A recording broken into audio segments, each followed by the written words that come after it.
जमाया संग ना चले, जमाया संग ना चले, जमाया संग ना चले, जमाया संग ना चले।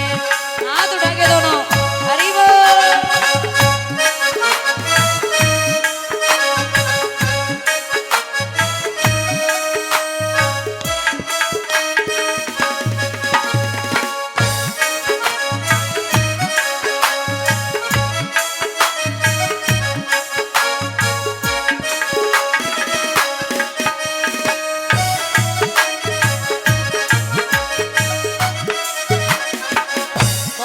सुनना, गर्भ मास में जब तू आया, बड़े भाग्य मानस तन पाया।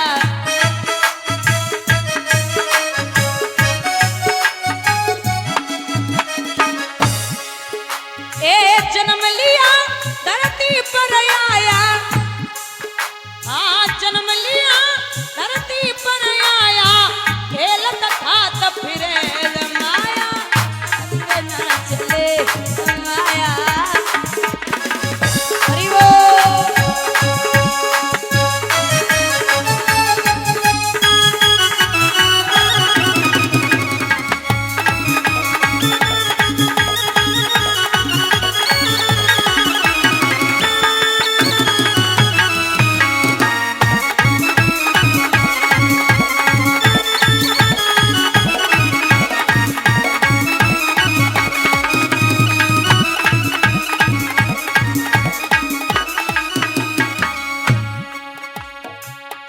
से 16 गई खेल में,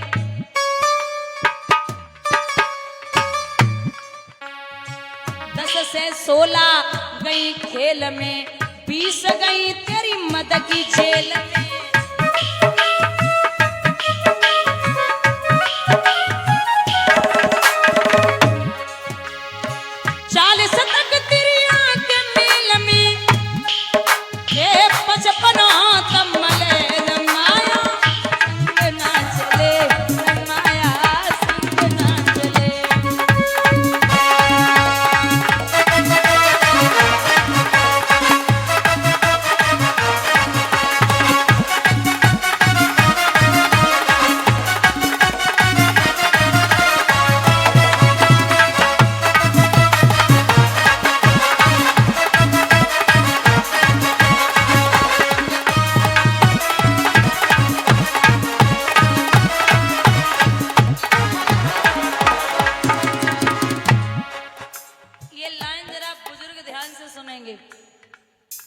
स्याही जाए सफेदी आवे, स्याही जाए सफेदी आवे, तन की खालस गुड़ सब जावे।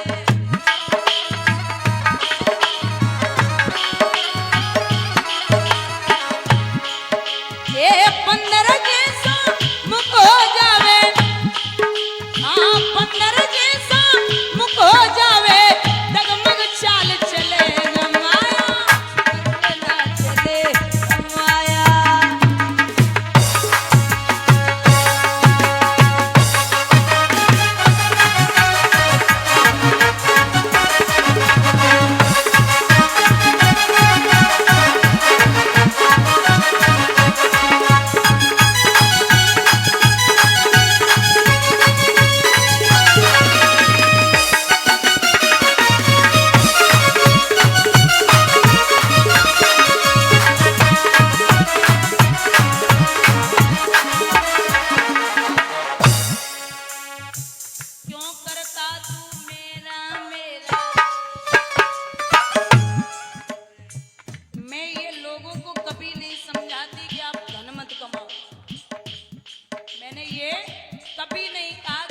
धन मत कमाओ, क्योंकि भगवान ने अर्जुन से कभी ये नहीं कहा उपदेश देते समय कि आप माया को छोड़ दो।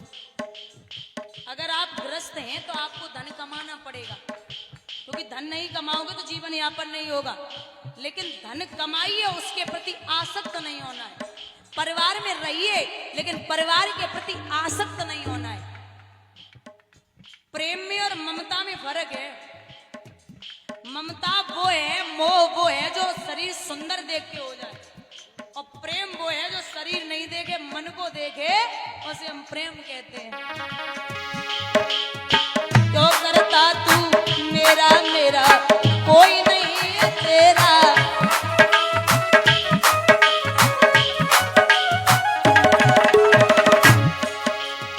एक दिन होई मरघट में डेरा,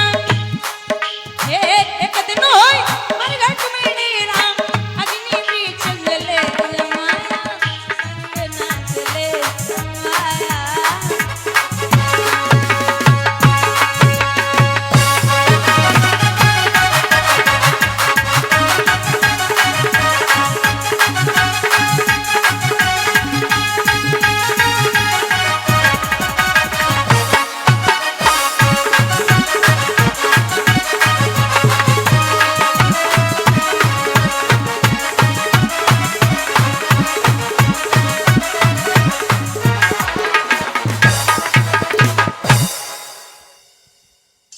यहाँ ध्रुव तारे के नाम से ध्रुव जाने गए।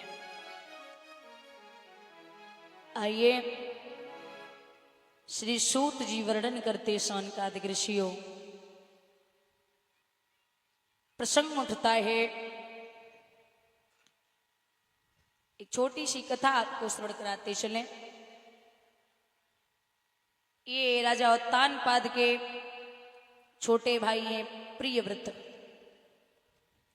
उनके वंशों में एक राजा हुए हैं जिनके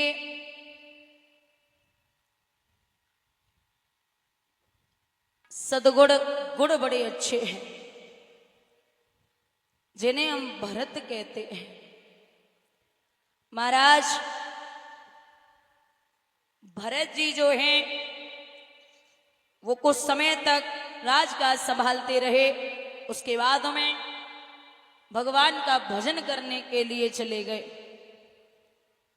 तो वहां पर भरत जी ने क्या देखा है, सोचा कि भजन करूंगा तो माला जपते हैं। एक दिन समय के अनुसार एक नदी के किनारे, गंडकी नदी, उस नदी के तट पर वो बैठे हुए थे। अचानक एक हिरनी गर्भावस्था में थी, तो वो प्रसव पीड़ा में एक शेर ने उसे दौड़ाया, तो वो उसी नदी में कूदी। जैसे ही नदी में गिरी तो प्रसव पीड़ा में उसने वही नदी में बच्चे को जन्म दे दिया। हिरनी मर गई।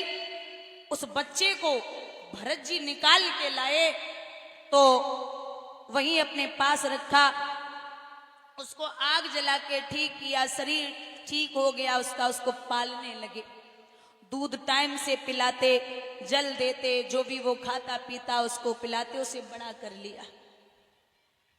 अच्छा उपकार ये किया था भरत जी ने कि उसको 5-10 दिन रखते अपने पास, वो छोड़ देते, ठीक है, अपना जीवित रहता। अब उसके मोह में फंस गए, समय बिताने लगे। जहां 200-500 माला करते थे भरत जी, वहां सिर्फ 10 माला बची। माला जप रहे हो, कहीं वो हिरण को बच्चा पीठ में खुजली कर रहे हो मुख से, कहीं मुख लगाए रहो, कहूँ हाथ मार रहे हो, कहूँ पैर मार रहे हो। सो भरत जी कह रहे जे हमारा बेटा है, हमें बड़ो प्रेम करे। सब भूल गए हिरण के चक्कर में, ऐसे भूले। कुछ दिन बाद हिरणों का झुंड आया, तो वो अपने जैसे हिरणों को देख के वहां से भाग गया। अंदर गए थे भरत जी, बाहर आए, हिरण के बच्चे को नहीं देखा, तो शिथिल शरीर हो गया, पागल होने लगे। ढूंढते ढूंढते पागल हो गए। अब न कुछ खाते न पीते, हिरण के चक्कर में शरीर को छोड़ दिया। अंत मता सो गता। आदमी जिस परिस्थिति में मरेगा, जैसे जिसका नाम लेके, तभी तो कहते हैं कि मरते समय भगवान का नाम लो, तो आपको उनके जगह आश्रय मिले वहां पे। लेकिन वो हिरण हिरण कहते कहते मर गए। अगला जन्म उन्हें हिरण का ही मिल गया, लेकिन उन्हें अपना पूर्व जन्म याद था। कुछ समय बाद वो घास फूस खाते नहीं, शरीर शिथिल कर लिया। हिरण ने भी शरीर छोड़ दिया। अगला जन्म जो हुआ, एक अंगी ऋषि एक ब्राह्मण के यहाँ उन्होंने जन्म लिया, जिनके 2 विवाह हुए थे। उनमें जो एक पत्नी थी उनके कई बेटा बेटी थे, और एक के भरत थे और एक बिटिया थी। तो भरत जी ब्राह्मण थे, उन्हें सब कुछ याद था, ब्रह्म को जानने वाले थे। अब ब्राह्मणों का काम क्या होता है, हवन पूजा पाठ जो भी था वो करते थे। लेकिन पिताजी ने देखा कि हमें लगता है हमारा ये बेटा बहुत काबिल बनेगा। कहावत है ना कि पूत के पाए पालने में पता चल जाता है क्या करेगा। हाँ, वो पिताजी देखते थे कि मेरा बेटा बहुत काबिल बनेगा। लेकिन भरत जी समझदार इतने थे, पिताजी ने एक मंत्र दिया, गायत्री मंत्र, और कहा इसको मुझे याद करके देना। भरत जी ने विचार करो, अगर आज हमने याद करके इन्हें दे दो ना, तो निश्चित है कि कल बोलेंगे कि हवन करके आओ, फिर सत्यनारायण की कथा करके आओ। तो जैसे बढ़िया जो मंत्र हम सुनावेंगे ही ना। मंत्र नहीं बोला, जवाब दिया ये नहीं सुधरेगा, तो उनका नाम रख दिया तू 1 नंबर का जड़ है, मूर्ख। वो जड़ भरत के नाम से प्रसिद्ध हो गए।